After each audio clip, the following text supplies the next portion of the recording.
পার্লামেন্টের ভেতরেই মারামারিতে জড়িয়েছেন ক্ষমতাসীন জোট ও বিরোধী দলীয় এমপিরা। পার্লামেন্ট চত্বরেই চলল দুপক্ষের হাতাহাতি কিল ঘুষি। বৃহস্পতিবার ভারতের পার্লামেন্ট ভবন প্রাঙ্গণে দেখা গেল নাটকীয় এক দৃশ্য। পার্লামেন্ট সদস্যদের মাঝে হাতাহাতির ঘটনায় আহত হলেন দুজন সাংসদ। পড়েছে সবার চোখ মুখে এখন চিন্তার ভাঁজ পড়েছে। এতে সবাই ভারতের নরেন্দ্র মোদীকে জুতাপেটা করছে।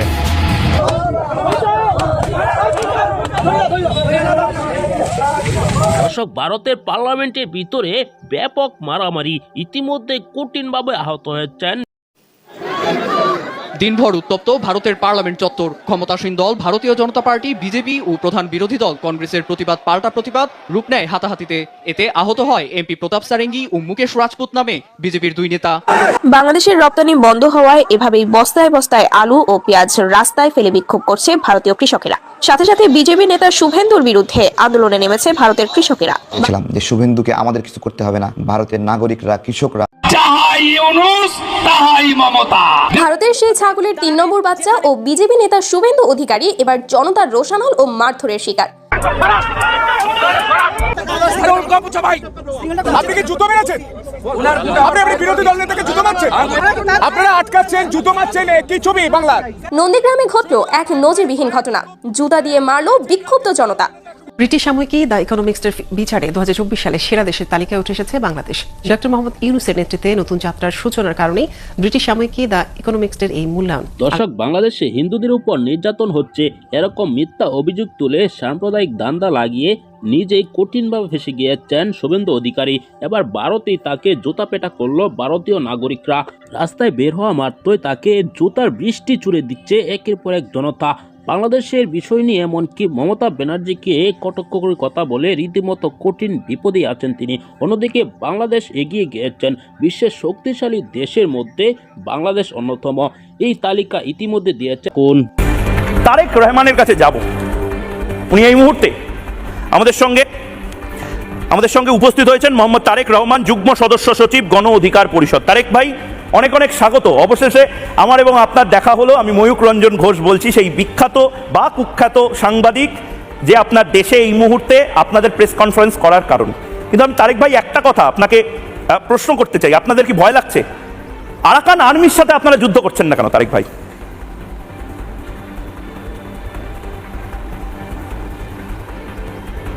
আমরা তাদেরকে শত্রু মনে করি না। আমাদের শত্রুর তালিকায় আরাকান আর্মি নাই, এবং এটা মায়ানমারের জান্তা সরকার, তাদের কারণে রোহিঙ্গারা এখানে আসার ফলে আমরা ক্ষতিগ্রস্ত হয়েছি। তো আরাকান আর্মি আমাদের শত্রু তালিকায় নাই, যে কারণে আমরা তাদের সাথে যুদ্ধ করব। এবং মায়ানমার বাংলাদেশের যে একবারই সংঘাত হয়েছিল, সেই সংঘাতে তারা নাস্তানাবদ হয়ে এখান থেকে ফিরে গিয়েছিল। তো তারা বাংলাদেশের প্রান্তে ঢুকবে এটা আমরা বিশ্বাস করি না। আর ঢুকলেও আমাদের যথেষ্ট না। আমাকে একটা কথা বলুন তারেক ভাই, আমাকে একটা কথা বলুন, আপনারা শত্রু মনে করেন না আরাকান আর্মিকে? আরাকান আর্মি তো আপনাদের কক্সবাজার, সিলেট বা এই চট্টগ্রাম, মানে ভারত নেবে না, কিন্তু আরাকান আর্মি তো নেওয়ার পূর্ণ সম্ভাবনা দেখা দিচ্ছে। তাহলে আপনারা আপনাদের জমি ছেড়ে দেবেন এভাবে? আমাদের প্রস্তুতি আছে, আমাদের জমিতে কেউ ঢুকলে আমরা সেই নিরাপত্তা দিতে পারবো। আমাদের জমি, আমাদের জনগণ, আমাদের সেনাবাহিনী, আমাদের সীমান্ত রক্ষী মিলে আমরা। তো অনেকে তো বলছে ইতিমধ্যে ঢুকে পড়েছে টেকনাফ অঞ্চলে, তো ইতিমধ্যে অনেক আরাকান আর্মি তারা তো ইতিমধ্যে তারা এটা হলো, হ্যাঁ ওইটা হলো আপনার হলো ভারতের গণমাধ্যমে ঢুকে পড়েছে। আমাদের বাংলাদেশে এখনো ঢুকেনি এরা। হ্যাঁ, ঢুকবে হয়তো বা না ঢুকবে, বা ঢুকলেও ঢুকে আসতে সমস্যা নেই। আমাদের বিষয় হতো যে এত হাজার সৈন্য সীমান্তে রয়েছে, মিসাইল রেডি, পারমাণবিক বোমা রেডি, এই ধরনের অনেক সংবাদ আপনাদের এখান থেকে আমরা পেয়েছি। আমরা তো সেগুলো কোথায় পাচ্ছি না। না, আমি একটা জিনিস বোঝার চেষ্টা করছি। এই পুরো প্রদেশটা, এই বাংলাদেশের যে রাখাইন অঞ্চলটা, এটা যে আরাকান আর্মির দখলে গেছে, এটা কি ফেক নিউজ? এটা তো ফেক নিউজ নয়। কক্সবাজারের যারা মানুষজন তারা বলছেন যে তারা বোমার শব্দে ঘুমাতে পারছেন, এটাও তো ফেক নিউজ নয়। ভারত যে বাংলাদেশকে স্বাধীন করেছিল, এটাও তো ফেক নিউজ নয়। ইন্দিরা গান্ধীর জন্য যে একটি দেশ তৈরি হয়েছিল, এটাও তো ফেক নিউজ নয়। বোমা শব্দ শুনছে, পাশের দেশে বোমা ফাটালে তো বাংলাদেশ থেকে শোনা যাবে, খুবই স্বাভাবিক। তাই বলে কি বোমাটা বাংলাদেশের ভিতরে আঘাত করেছে? আমাদের ভিতরে আসলে আমরা ব্যবস্থা নিব। ও মানে আপনাদের এটা তো কালী পুজোর মতন তারিক ভাই, কালী পুজোর মতন, মানে আপনার বাড়ির সামনে কেউ একটা দোদমা ফাটিয়ে গেল, চকলেট বোম ফাটিয়ে গেল, আপনি কিছু করবেন না। আপনি আওয়াজটা শুনতে পাচ্ছেন, আপনার বাড়িতে জানলা দিয়ে চকলেট বোমটা ফেলতে হবে, তখন আপনারা কিছু করবেন। বাহ, এটা ওদের সাহস নাই, এটা ওদের সাহস নাই। আচ্ছা আচ্ছা, এইটা তো ওদের সাহস নেই, এটা তো ওদের সাহস নেই। কিন্তু আমি আপনারই একটা বাইট, আপনি খুব জনপ্রিয় হয়েছেন ভারতবর্ষে, আপনারই একটা বাইট আমি শোনাতে চাই। সেখানে আপনি ভারতকে তাহলে কেন হুমকি চুমকি দিচ্ছেন? ভারত আপনাদের কি করলো একবার শুনুন। মাঝে মাঝে বলি না 26 লাখ ভারতীয়, এগুলো কোথায়? গতদিন স্বরাষ্ট্র দপ্তর থেকে বলা হয়েছে 10 লাখ বিদেশি বাংলাদেশে অবৈধভাবে কাজ করে। এটা কি আমেরিকানরা অবৈধভাবে কাজ করে? রাশিয়ানরা কাজ করে? কারা কাজ করে? ভারতীয়রা কাজ করে। একটা একটা করে ইন্ডিয়ানকে ধরে লাথি মেরে ইন্ডিয়ার সীমান্তে ঢুকাই দিয়ে আসতে হবে।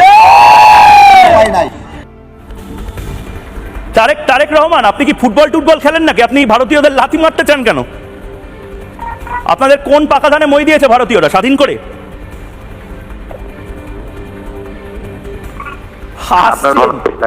হাসছেন আপনি, হাসছেন কেন? লজ্জা লাগছে? আপনি শেষ করলে আমি শুরু করবো আর কি। না, আমি জিজ্ঞেস করছি ভারতীয়দের কেন আপনি এরকম ভাবে এত রেগে আছেন? জি, এই যে দেখেন, আমরা বাংলাদেশ নামে একটা রাষ্ট্র, আপনারা আমাদেরকে নিয়ে এত সংবাদ করছেন, এত ঘাটাঘাটি করছেন, এটা আমাদের জন্য, আমাদের জাতিসত্তা, আমাদের সার্বভৌমত্ব, এগুলোর জন্য বিব্রতকর।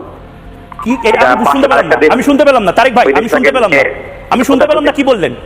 এটা আপনাদের জন্য থ্রেট? জি, থ্রেট। ময়ূক রঞ্জন ঘোষ যদি 8 কোটি মানুষের জন্য থ্রেট হয়ে যায়, এর থেকে বড় কমেডি হতে পারে না। আপনারা কি শীতকালে কমেডি সার্কাস দেখাচ্ছেন? বাংলাদেশে এখন সার্কাস হচ্ছে?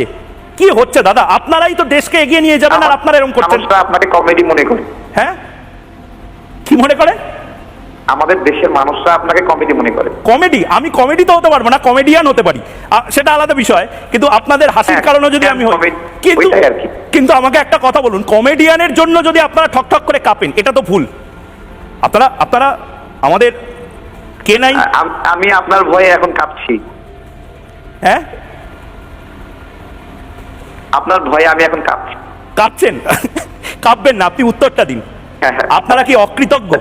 অকৃতজ্ঞ আপনারা? আপনাদের জন্য ভারত কি না করেছে? আপনারা কেন কেন কেন ভারত, মানে ভারতের সাথে আপনাদের সবচেয়ে বড় বাংলাদেশের বর্ডার, ভারতের থেকে সবচেয়ে বেশি আপনারা ইম্পোর্ট করেন। আজকেও আলু, চাল, এই সমস্ত কিছু ইম্পোর্ট করছেন।